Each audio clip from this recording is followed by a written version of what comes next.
በዩቲዩብ ታሪኬ ለመጀመሪያ ጊዜ 20,000 ቪው ያገኘው የህብስት ዳቦዬ ዛሬ ደግሞ በሌላ ከለር ተደገመ እላችኋለሁ። ሰላም ለእናንተ ይሁን ውድ ተከታዮቼ፣ እንዴት ናችሁልኝ? አመት በዓል እየቀረበም አይደል? ዛሬ ደግሞ በሁለት አይነት ከለር ህብስት ጋግሬ ይዤላችሁ መጥቻለሁ። ለአይን እንዴት እንደሚያምር በዛ ላይ በቃ እንዴት እንደሚጣፍጥ ኑ አብረን እንስራው። ከኔ ጋር ቆዩ እሺ። ሩት ኪችን። ያው እንደተለመደው ለዳቦ የሚያስፈልጉን ግብአቶች በመጀመሪያ ዱቄት፣ ከዛ ቤኪንግ ፓውደር፣ ሎሚ፣ እንቁላል፣ ወተት፣ እርጎና ሁለት አይነት ከለር ስለሰራሁኝ የካካኦ ፓውደር ተጠቅሜያለሁ። እዚህ ጋር የሎሚ ፍቅፋቂ፣ የሎሚ ጭማቂ፣ እንቁላል፣ እርጎ አዘጋጅቻለሁ።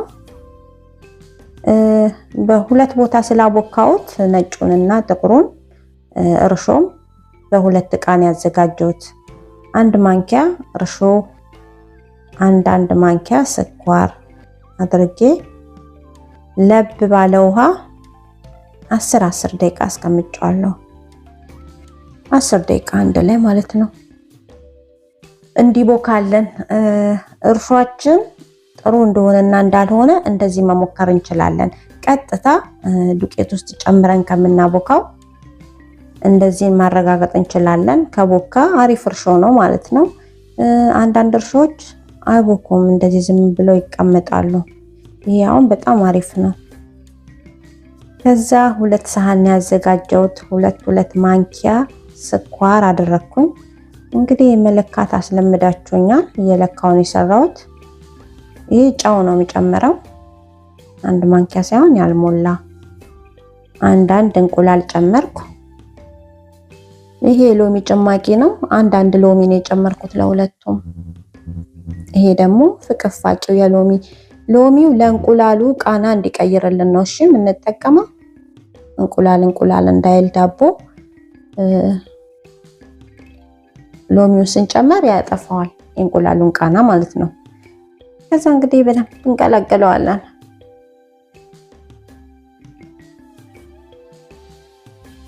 በነገራችሁ ላይ እኔ ዳቦ በጣም ነው የምወደው፣ እውነት በጣም ለምን እንደሆነ አላውቅም። የዳቦ አፍቃሪ ነኝ። እናንተስ? ለነገሩ ሀበሻ ዳቦ ላይ አይታማም። በጣም ዳቦ እንደምትወዱ አሳይታችሁኛል። ወተቱን ግን አልለካውም። በቃ የሆነ ወተትና ዘይት አልለካውም። ትንሽ ነው የጨመርኩት። አያችሁት አይደል? እርሾን እንዴት እንደቦካ። ከዛ እርሾን እንጨምርና አሁንም እናዋህደዋለን።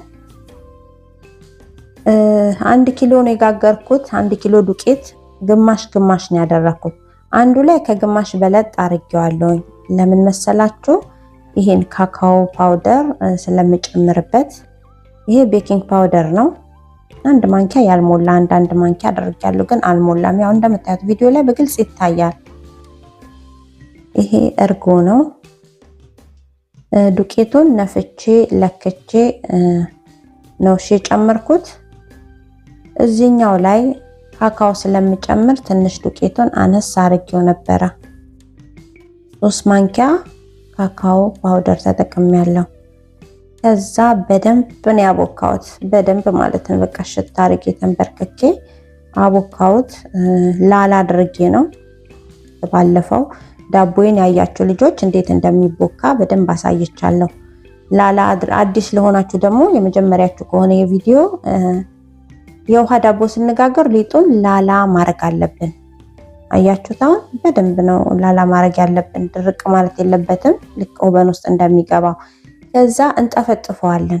እኩል ሳይዝ አድርገን ለብቻ እንጠፈጥፋለን። እዚህ ጋር በደንብ ቪዲዮ ላይ አልገባልኝም። ከዛ አንዱን በአንዱ ላይ እንደርበዋለን። እኔ ከስር የካካኦን አደረኩና ከላይ ነጩን ደረብኩበት። ከዛ ግማሹን ጠቀለልኩት። ግማሽ ድረስ ጠቅልል አደረኩትና ቪዲዮ ላይ አልገባልኝም፣ በጣም ይቅርታ፣ ግን አብራራላችኋለሁ። ከጠቀለልኩት በኋላ ግማሽ ድረስ ይኸው ይታያችኋል አይደለ? ካካኦ ከስር ነው ያለው። ከዛ በደንብ ጠቅልዬ ግማሽ ካደረስኩት በኋላ ግማሹን ደግሞ እንደዚህ በቢላ እንሰነጣጥቀዋለን ማለት ነው። ከዛ እንገምደዋለን እንደዚህ ቡራቡሬ እንዲሆንልን። ከቻላችሁ እንደዚህ ስንጥቅ እያደረጋችሁ ነጩን ለብቻ የካካውን ለብቻ አንድ ላይ ግምድ ማድረግ ትችላላችሁ። እሺ የኔ ግን ሊጡ በጣም ላላ ብሎ ስለነበረ ተጣቧል። ስለዚህ እንደዚህ እርስ በርስ ዝም ብዬ ገመድኩት ማለት ነው። ሁሉንም ከገመድነው በኋላ እናዞረውና ለመጠቅለል እንዲመቻል ጠቅልል እናደርገዋለን ማለት ነው። ያችሁት እንጠቀልለዋለን። በቃ ይሄኛውን የተጠቀለለውን ወደፊት መውሰድ ነው። ከዛ እንደዚህ ሆነ። አያምርም? የምር እዚህ ጋር እኔ ራሴ እንዴት እንደወደድኩት ብታዩ ሲያምር እያልኩ ነበረ። እቃው አልበቃኝም። ሰርቪሴ በጣም ትንሽ ስለነበረች በደንብ ዘርግቼ አልቀረስኩትም።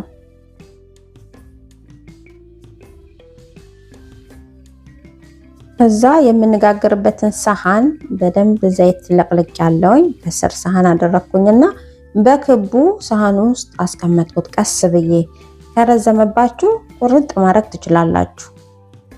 እኔ ትንሽ ቆርጬ ነበረ ረዝሞብኝ። ይሄ መሃሉ ችግር የለውም። እሺ በኋላ ሊጡን እንደዚህ ካደረጋችሁ በኋላ አንድ 10-15 ደቂቃ ስታስቀምጡት ራሱ ቦክቶ ይደፍናል መሃሉ። እኔ ግን የቆረጥኩት ትንሽዬ ሊጥ ስለነበረኝ ዝም ብዬ መሃሉ ላይ ከምጥለው ብዬ ሊጡን መሃሉ ላይ ቁጭ አድርጌው ነበር፣ ግን ገጠመ ማለት ነው። ከዛ ሰሊጥ ነው ያደረኩበት። የካካው ላይ ሰሊጥ፣ ነጩ ላይ ደግሞ ጥቁር አዝሙድ እናደርጋለን። ያው ለአይናችን የሚስብ እንዲሆን ማለት ነው።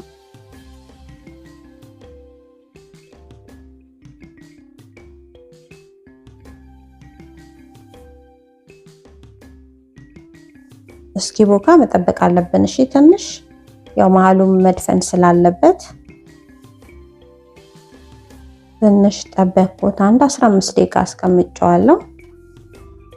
ከዛ ውሃዬን በድስት አርኩኝና ለአንድ ሰዓት አብስየዋለሁ።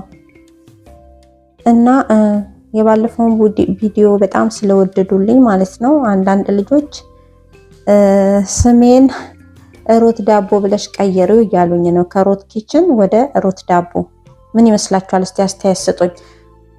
3 ሊትር ውሃ እኔ ጨመርኩት ድስት ውስጥ 3 ሊትር ውሃ አደረኩኝ። ከዛ ጉልቻውን ውስጥ አደረኩና እሳቴን ለኩሼ ዳቦን ውስጥ አደረኩና ከደንኩት ማለት ነው። ፎይል ግዴታ ነው፣ ወይም ደግሞ ፎጣ እንፋሎቱ ጠብ ጠብ እንዳይልበት ነው ዳቦ ላይ በደንብ አድርገን እንከድነውና ከበድ ያለ ነገር እንጭንበታለን። ከዛ ለአንድ ሰዓት ያህል አብስየዋለሁኝ። ከአንድ ሰዓት በኋላ ስከፍተው ነው ይሄ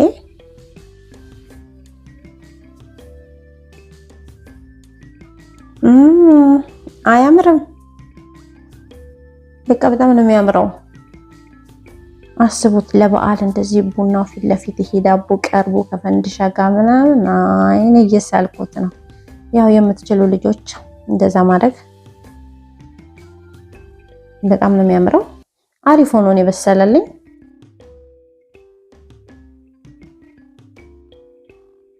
አያችሁት እንዴት እንደሚነጥር? እንደው ዝም ብዬ ነው በቢላ ነካ ነካ ማደርገው እንጂ ምንም ነገር ነው ያልያዘው። ሸክላ ስለሆነ ያው ትንሽ ያስፈልገዋል ብዬ ነው። ገበር ምጣድ በሉት።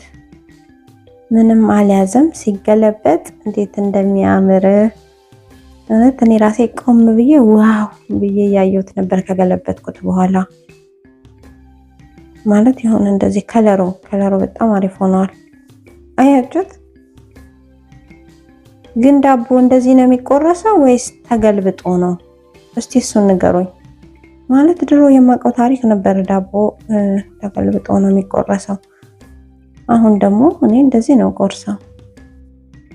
እስቲ እናንተ ንገሩኝ እንዴት መቆረስ እንዳለበት። እሺ ኮሜንት ላይ አስቀምጡልኝ። ግን ሰብስክራይብ አድርጋችሁኛል? እረስታችሁታል አይደል? ላይክስ? እሺ ላይክ አድርጉ። አሁን እያየዋችሁ ላይክ አድርጉ። የደወል ምልክቷንም እንዳትረሱ። ቤተሰብ ያልሆናችሁ ልጆች ደግሞ ቤተሰብ ሆኖ ከኔ ጋር እንማማራለን። አያችሁት ሲቆረስ ውስጡ አያምርም? ዋው! እኔ ሁለቱን አንድ ላይ ነው የቆረስኩት። እናንተ እንደዚህ በቀጭኑ አያችሁት? በእጅ ራሱ እያሳያችሁ ነው። በቀጭኑ መቁረስ ትችላላችሁ። ያው እኔ እንግዲህ ሆዳም ስለሆንኩኝ ሁለቱን አንድ ላይ ቆርሼ ነው የበላሁት። እንዴት እንደሚያምር እዚህ ጋር እስቲ ለምን ለብቻው አንዷን ብቻ ቆርሻ ላዩን ብዬ እየቆረስኩኝ ነው። አያችሁት? እንደዚህ በቃ ሳሳ ብላ ለአንድ ሰው ይበቂ ነው። ያው እኔ እንዳልኳችሁ ሆዳም ስለሆንኩ ነው። እና እየጋገራችሁ ብሎ ሁሉ ጊዜ አንድ አይነት ዳቦ አትብሉ እሺ። ቀያይሮ የቀያየራችሁ በነጭ በጥቁሩ ምናምን በከለራ ምናምን እያደረጋችሁ ብሉ። ሀበሻ ዳቦ እንደሚወድ በደንብ ነው ያረጋገጥኩት። ስለዚህ ለዛ ነው ደግሜ የሰራውላችሁ። ከኔ ጋር ለነበራችሁ ቆይታ አመሰግናለሁ። እሺ ተባረኩልኝ። ሰብስክራይብ እንዳረሱ። Rocked Kitchen. See you in the next one.